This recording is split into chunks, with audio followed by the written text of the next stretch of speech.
Greetings, watch lovers! Watch Jay here! And this time we've got the magnificent and hypnotizing Ulysse Nardin skeleton tourbillon manufacture. Wrapped in a 44mm rose gold case, the skeletonized manually wound movement is fully visible from the both sides and is meant to turn heads.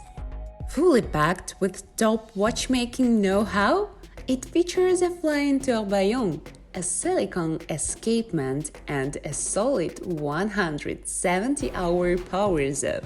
The watch also stands as a historical milestone for the Ulysse Nardin, being the brand's very first in-house skeletonized tourbillon.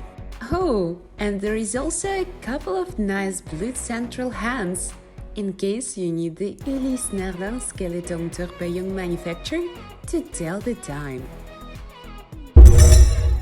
Find more on watchjay.com.